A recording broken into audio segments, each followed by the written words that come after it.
Hello everyone. मैंने आप लोगों को एक ऑब्जेक्टिव सेट दिया हुआ था, राइट। फर्स्ट यूनिट का उसमें टोटल 18 क्वेश्चंस थे। तो मैंने सोचा है उस 18 क्वेश्चन को 3 पार्ट्स में लेके आओ। अगर 18 का 18 क्वेश्चन एक ही वीडियो में करूँगा तो काफ़ी लंबा हो जाएगा, तो इसलिए ऐसा मैंने डिसाइड किया है कि वीडियो भी छोटा रहे, इंटरेस्टिंग भी रहे और आप लोग कुछ सीख भी लो, ताकि मोनोटोनस ना लगे। इसलिए मैंने इसको 3 पार्ट्स में डिवाइड किया हुआ है। 18 क्वेश्चंस को 6-6 पार्ट के क्वेश्चन सेट रहेंगे, राइट। तो उसमें आज ये सेट नंबर 1 है, ठीक है। चलो देखते हैं। हालांकि जिसने अच्छे से कर रखा होगा, आई होप सभी ने अच्छे से किया है, लेकिन जस्ट आप लोग का एक वो है, फोबिया है कि मेरे से नहीं होगा, इसलिए शायद आप लोगों ने किया नहीं है। बस एक स्टूडेंट ने किया था, बाकी पता नहीं आप रेस्ट ऑफ द स्टूडेंट्स ने किया या नहीं किया, आई डोंट नो। बट देखते हैं क्या क्वेश्चन है और क्या है इसका सोल्यूशन, ठीक है। चलो देखते हैं आगे। पहला क्वेश्चन क्या है? The region between the limits within which a quantity is measured, received or transmitted expressed by stating the lower and upper limits, right।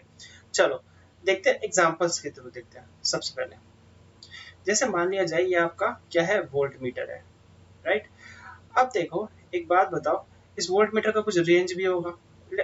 Let's assume इस पर्टिकुलर वोल्ट मीटर का 0 से 10 वोल्ट तक ये मेजर करता है, clear है। तो कहने का मतलब क्या है कि ये मिनिमम कितना मेजर करेगा, 0 वोल्ट, और मैक्सिमम कहाँ पे मेजर करेगा, ये 10 वोल्ट, क्लियर है। तो अब देखो क्वेश्चन क्या कहा इसने, region between the limits with in which A quantity is measured, ठीक है। अब एक बात बताओ, अगर मैं इसमें 12 वोल्ट का सप्लाई दूं तो क्या ये मेजर करेगा? मेजर करने का तो करेगा, लेकिन वो यहाँ पे काटा शो करेगा। लेकिन इसका क्या मतलब है, आप इसको कितना रीड करोगे? नहीं कर सकते ना रीड, ठीक है। ठीक है। तो मैंने आप लोगों को क्या बताया था, तो जिस रेंज में वो मेजर करता है कोई भी मीटर, मतलब जिसका जितना जहां पे वो रीडिंग शो कर रहा है उसको क्या बोलते हैं हम लोग, रेंज, ठीक है। तो इसका आंसर क्या हो जाएगा, रेंज, ठीक है। आई थिंक सो समझ आ गया होगा। सिंपल यही इस क्वेश्चन का ये मतलब था कि जहां पे हम क्वांटिटी को मेजर कर सके, ठीक है, उसको हम क्या कहते हैं, ठीक है। मतलब जहां पे हम लोग क्वांटिटी को मेजर कर पा रहे हैं उसको हम लोग क्या बोलते हैं, तो उसका आंसर क्या हो जाएगा, रेंज, ठीक है। आई थिंक सो सबको क्लियर हो गया होगा।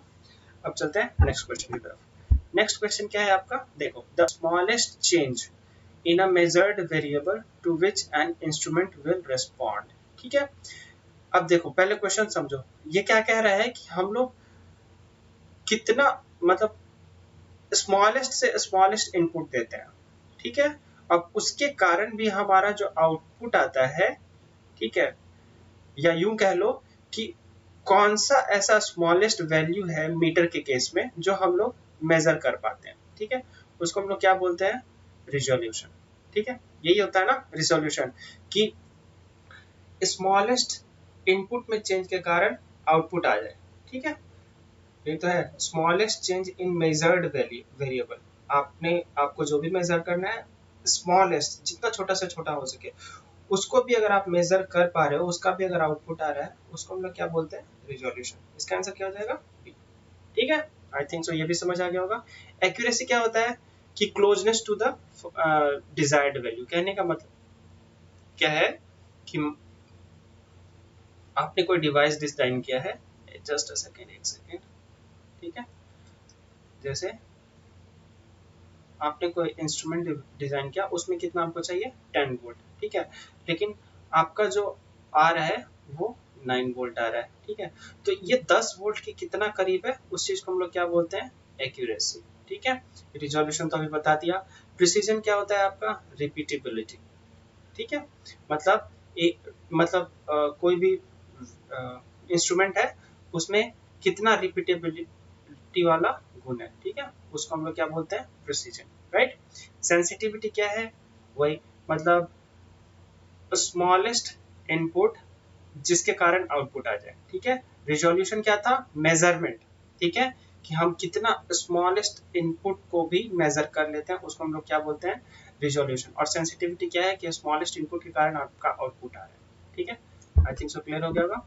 नेक्स्ट, अब देखो रिजोल्यूशन, यहाँ पे तो रिजोल्यूशन का डेफिनेशन ही है, minimum quantity it can measure, ठीक है, ये होगा, या मैक्सिमम क्वांटिटी, या maximum nonlinearity, ability to distinguish, right.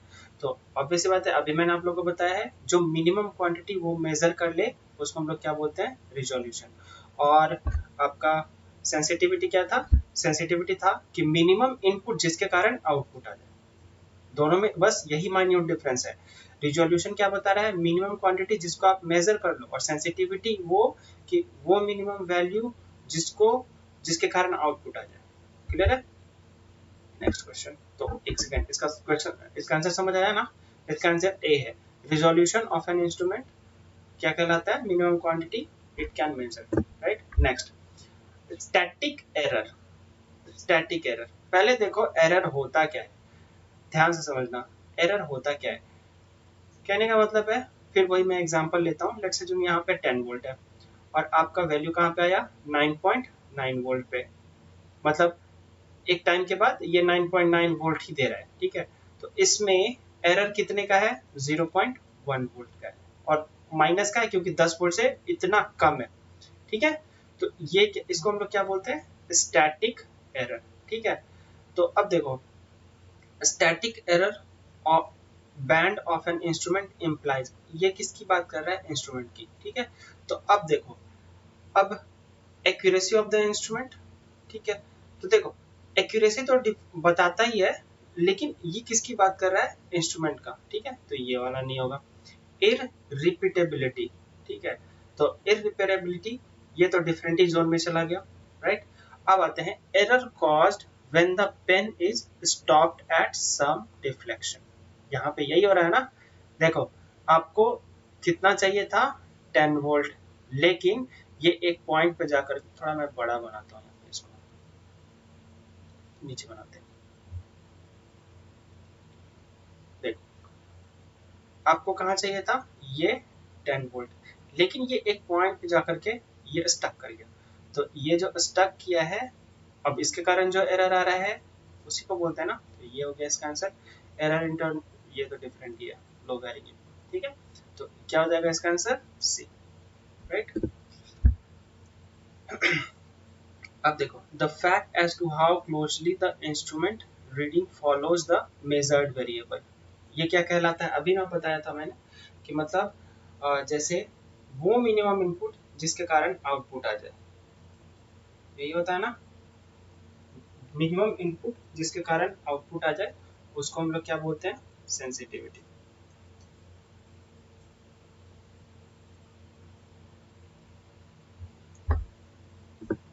ठीक है। अब देखो, नेक्स्ट क्वेश्चन है, the reliability of measuring instrument means, मतलब रिलायबिलिटी क्या होता है। तो देखो, पहले ये देखो, लाइफ ऑफ इंस्ट्रूमेंट, क्या लाइफ ऑफ इंस्ट्रूमेंट पे रिलायबिलिटी मेजर करता है। देखो, रिलायबिलिटी का क्या मतलब है ना, कि जब वो इंस्ट्रूमेंट वर्किंग कंडीशन में, जैसे मान लो अगर मैं इस वोल्ट मीटर की बात करूं, तो जब ये इंस्ट्रूमेंट वर्किंग कंडीशन में रहेगा तब की बात हो रही है, ठीक है। तो लाइफ ऑफ इंस्ट्रूमेंट तो ये डिफरेंट जोन में ही चला गया, ठीक है। तो ये तो आंसर ही नहीं होगा, राइट। अब नेक्स्ट है, नेक्स्ट आपका क्या है, the extent over which the characteristic remains linear, यही तो है आंसर। अब देखो, इसका क्या मतलब हुआ, ध्यान से समझना। पहले लीनियरिटी मैंने आप लोगों को क्या बताया हुआ था, कि आपने जो इनपुट दिया और उसके कारण जो आउटपुट आया, इसके बीच में रिलेशन कैसा रहे, लीनियर। कहने का मतलब है, अगर आप इनपुट बढ़ा रहे हो तो आउटपुट भी बढ़े, राइट। यही हो गया ना इसका मतलब, तो यही है, the extent over which the characteristic remains linear, यही तो रिलायबिलिटी है। अब लेट्स अज्यूम, कहने रिलायबिलिटी मतलब इसको अगर हिंदी में समझोगे ना तो विश्वसनीयता, राइट। इसका मतलब क्या है, बिलीव, राइट। चलो, तो देखो, extent over which the characteristic remain linear, मतलब अगर आप इनपुट इंक्रीज करते जा रहे हो तो उसके कारण आउटपुट भी इंक्रीज होता है। अब ऐसा ना कि इनपुट आप दिए जा रहे हो लेकिन आउटपुट का वैल्यू हमेशा के लिए 0 है, ठीक है। तो ये तो रिलायबिलिटी नहीं आएगा ना, तो ये हो गया, ठीक है। ये हो गया आंसर। तो जब ये हो गया आंसर तो ये दोनों तो वैसे ही गए, क्लियर है। ऑल ऑफ दिस होना नहीं है क्योंकि ए तो पहले ही गलत हो गया, तो ऑल ऑफ दिस भी नहीं होगा, तो इसका आंसर क्या हो जाएगा, बी। तो ये था आपका फर्स्ट पार्ट, ठीक है। जल्दी मिलते हैं सेकंड पार्ट के लिए। अगर आप इसके पीडीएफ आपको इस डिस्क्रिप्शन में टेलीग्राम का लिंक दिया हुआ है, वहाँ पे मिल जाएगा, ठीक है। और इस टाइप की अगर और वीडियो आपको चाहिए तो subscribe to my YouTube channel. Thank you. I think आपको अच्छा लगा होगा। Thank you.